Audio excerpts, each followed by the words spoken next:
नमस्कार दोस्तों, स्वागत है आप सभी लोगों का टेक मैथ बाई अजय पर।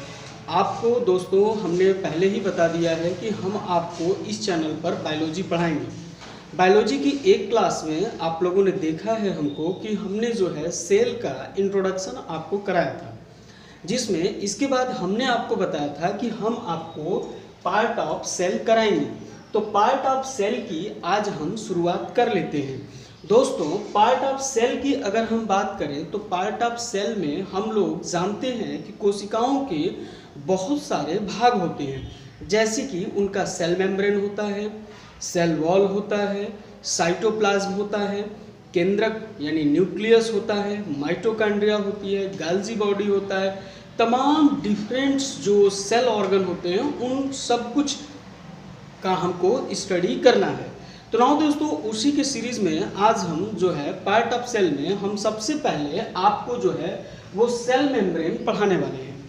तो बन जाइए वीडियो के साथ और आप सभी लोग चैनल को सब्सक्राइब कर लीजिए ताकि आने वाली जो भी वीडियो हैं आप सब लोगों को टाइम टू टाइम मिलता रहे। सेल मेम्ब्रेन की अगर हम बात करें तो देखिए, ये जो सेल मेम्ब्रेन होता है, ये सेल मेम्ब्रेन क्या है एक्चुअल में, देखिए सेल मेम्ब्रेन क्या है, कोशिकाओं को चारों ओर से ढकने का जो कार्य करती है वो हमारी सेल मेम्ब्रेन करती है। जैसे हम सब लोग हैं तो हम सब लोगों कपड़े से अपने बॉडी को ढक लेते हैं या कोई सामान लेते हैं तो उस सामान को हम एक थैली में रख लेते हैं, वैसे ही जो हमारे सब सेल ऑर्गन होते हैं जैसे माइटोकॉन्ड्रिया है, गाल्जी बॉडी है, एंडोप्लाज्मिक रेटिकुलम है, एक्सेट्रा, ये सब जो चीज़ें होती हैं वो सब एक मेम्ब्रेन के द्वारा, एक झिल्ली के द्वारा जो है वे सब घिरी रहती हैं। उसी को हम लोग सेल मेम्ब्रेन कहते हैं। दोस्तों, इस सेल मेम्ब्रेन की जो खोज की गई थी वो नाइगेली और क्रैमर के द्वारा की गई थी। ठीक है, तो ध्यान रखिएगा, सेल मेम्ब्रेन का जो खोज किया गया था वो नाइगेली और क्रैमर के द्वारा किया गया था। अब आते हैं हम इस सेल को, मतलब इस सेल मेम्ब्रेन को एक और नाम से जाना जाता है जिसको प्लाज्मा लेमा भी कहते हैं। यानी सेल मेम्ब्रेन को एक और नाम से जानते हैं जिसको हम लोग प्लाज्मा लेमा कहते हैं। और इसको जो है मतलब प्लाज्मा लेमा कहने का जो काम किया था वो किए थे प्लावर ने। तो प्लावर थे जिन्होंने इसको प्लाज्मा लेमा कहा था। बाकी जो है सेल मेम्ब्रेन की जो खोज की गई थी वो नाइगेली और क्रैमर के द्वारा की गई थी। अब आते हैं, हम आपको बता दें कि ये हम सेल मेम्ब्रेन के बारे में जो हम पढ़ रहे हैं इसमें हम थोड़ा सा इसके विषय में जान लें। तो देखिए, ये जो सेल मेम्ब्रेन होता है ये एक सजीव मेम्ब्रेन होती है। ठीक है, ये क्या होती है, ये एक सजीव झिल्ली होती है। दूसरी बात ये है कि ये एक बहुत पतली सी परत होती है। तीसरी बात ये है कि इसकी जो मोटाई होती है वो इसकी मोटाई 35 एंगस्ट्रॉन होती है। दोस्तों, तीन बातें हमने सेल मेम्ब्रेन के बारे में बताया। पहली बात वो है कि ये एक सजीव झिल्ली होती है, यानी सजीव है। दूसरी, ये जो है एक जो है पतली परत होती है। तीसरी, इसकी मोटाई 35 एंगस्ट्रॉन होती है। चौथी, ये बहुत ही लचीली होती है, ठीक है, इलास्टिक होती है। और पांचवी जो बात है, ये जो है सिलेक्टिव परमिएबल मेम्ब्रेन होती है, यानी ये कुछ गिने चुने पदार्थों को ही अपने अंदर आने देती है। जैसे आपके थैले होते हैं, उस थैले में अगर आपको कोई चीज़ रखना है तो आप जिस चीज़ को पसंद करते हैं उसी को ना उस थैले में रखते हैं। वैसे ही ये सेल का तो एक तरह से मान लीजिए एक प्रकार का थैला ही है। तो सेल जो है जिसको चाहेगी उसी को अंदर जाने देगी। या जैसे आपका थैला है, उस थैले में से अगर आपको कोई चीज़ अगर बाहर निकालना है तो जिसको आप चाहेंगे उसी को ना बाहर निकालेंगे। इसीलिए इसको बोला जाता है कि ये जो सेल मेम्ब्रेन होती है ये कोशिकाओं का क्या होती है, एक प्रकार का थैला होती है। तो ये एक सिलेक्टिव मेम्ब्रेन होती है, यानी ये जिसको चाहेगी उसी को अपने अंदर आने देगी और जिसको चाहेगी उसको बाहर जाने देगी। तो ये तो खैर बात हो गई हमारी अबाउट ऑफ सेल मेम्ब्रेन की, यानी लिविंग मेम्ब्रेन है, थिन लेयर है, 75 एंगस्ट्रॉन है, इलास्टिक है, सिलेक्टिव परमिएबल है। अब यहाँ पर हम बात कर लेते हैं इस सेल मेम्ब्रेन की केमिकल कंपोजिशन की, यानी ये जो हमारा सेल मेम्ब्रेन होता है ये किन किन चीज़ों से मिलकर के बना होता है। तो दोस्तों, ये देखिए, ये जो बनी होती है इसमें सबसे ज़्यादा जिसकी मात्रा होती है वो होती है 60 से 70% प्रोटीन की, यानी इसमें जो है लगभग 60 to 70% जो है वो इसमें क्या पाई जाती है, इसमें प्रोटीन पाई जाती है। नेक्स्ट, इसमें अगर हम देखते हैं तो इसमें जो है 30 से 40% के बीच इसमें जो है वो फास्फोलिपिड पाई जाती है। यानी फास्फोलिपिड की जो मात्रा इसमें होती है वो कितनी होती है, 30 से 40% के बीच होती है। ना दोस्तों इसमें बहुत कम अमाउंट में जो है जो पाई जाती है वो पाई जाती है कार्बोहाइड्रेट। ठीक है, ये कार्बोहाइड्रेट इसमें जो है लगभग 1 से 5% तक इसमें कार्बोहाइड्रेट पाई जाती है। यानी अब हमें अभी हम लोगों ने क्या देखा, वो हमने देखा कि सेल मेम्ब्रेन के बारे में कि सेल मेम्ब्रेन हमारा क्या है। दूसरी चीज ये हमने देखा कि इसकी केमिकल कंपोजिशन क्या है, यानी ये हमारा सेल मेम्ब्रेन किन किन चीज़ों से मिलकर के बना है। तो आपको याद हो गया होगा, पहला क्या है प्रोटीन, दूसरा क्या है फास्फोलिपिड, तीसरा क्या है आपका कार्बोहाइड्रेट। अब बात कर लेते हैं हम लोग इस सेल मेम्ब्रेन के फंक्शन की। ठीक है, यानी सेल मेम्ब्रेन का क्या कार्य होता है। तो देखिए जैसा कि आप समझ ही गए होंगे कि जो सिलेक्टिव परमेएबल है, यानी ये जिसको चाहती है उसी को आने देती है और जिसको नहीं चाहेगी उसको बाहर नहीं जाने देगी। यानी कहने का मतलब ये है कि एक सिलेक्टिव मेम्ब्रेन होती है। दूसरी ये बात ये है कि सेल टू सेल रिकॉग्नाइज का काम करती है। रिकॉग्नाइज का मतलब ये है दोस्तों कि ये एक कोशिका को दूसरे कोशिका से पहचानने का भी काम करती है।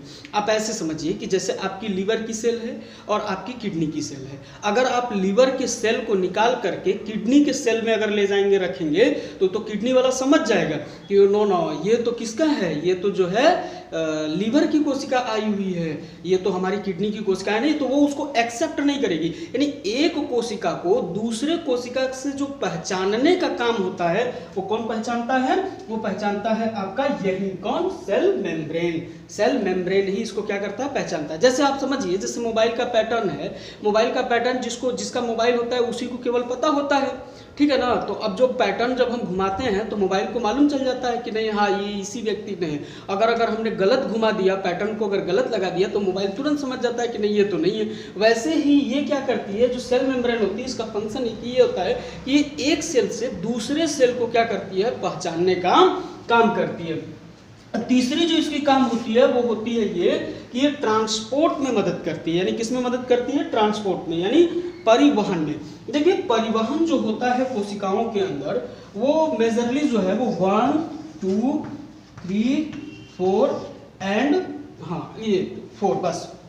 तो सक्रिय परिवहन यानी एक्टिव ट्रांसपोर्ट, दूसरा है पैसिव ट्रांसपोर्ट, तीसरा है एक्सोसाइटोसिस, दूसरा है इंडोसाइटोसिस। इंडोसाइटोसिस भी 2 प्रकार का है, एक है पिनेकोसाइटोसिस और दूसरा है फैगोसाइटोसिस।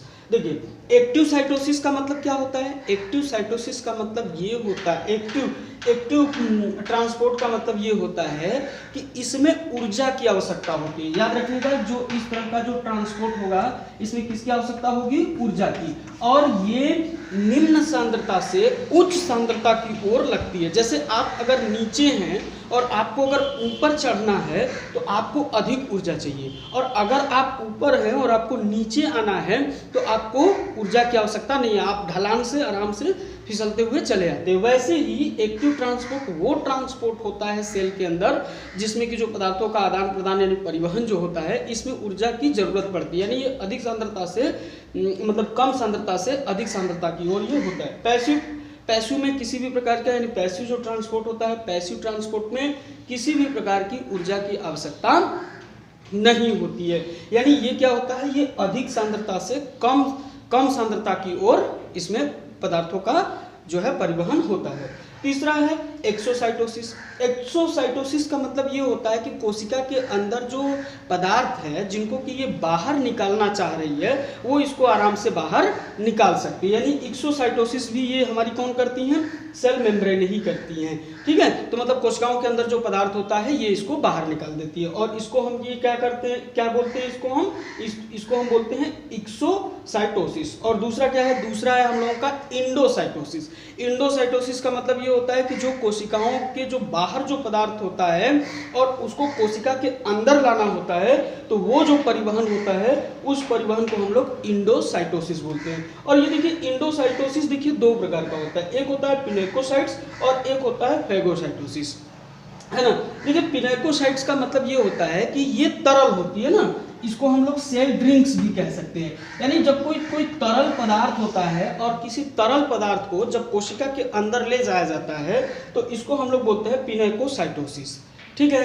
और जब कोई ठोस पदार्थ होता है जो कोशिका के बाहर है लेकिन उसको कोशिका के अंदर लाना होता है तो इसको हम लोग बोलते हैं फैगोसाइटोसिस। ठीक है, तो ये इस प्रकार से जो है अगर हम देखें तो इनका जो काम है वो ये है, यानी सिलेक्टिव परमेएबल है जो आप जानते ही हैं।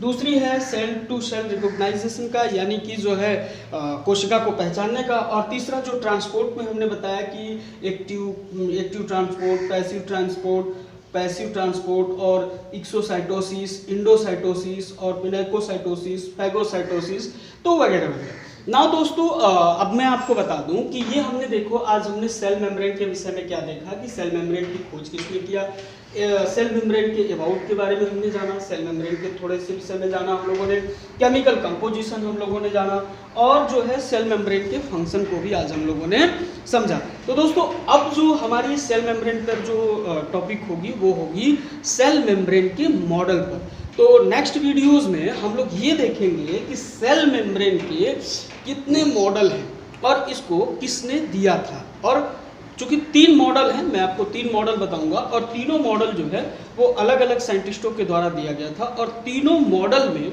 अलग अलग बातों को बताया गया है। नाउ दोस्तों इसमें जो सबसे इंपॉर्टेंट मॉडल आएगा वो है फ्लूइड मोज़ेक मॉडल।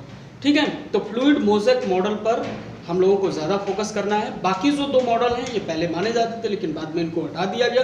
नेक्स्ट की वीडियोस में हम आपको सेल मेम्ब्रेन के जो मॉडल हैं जो अलग अलग वैज्ञानिकों के द्वारा दिए गए उसको हम बताएंगे। बने रहिए हमारे चैनल के साथ, तब तक के लिए आप सभी लोगों का धन्यवाद।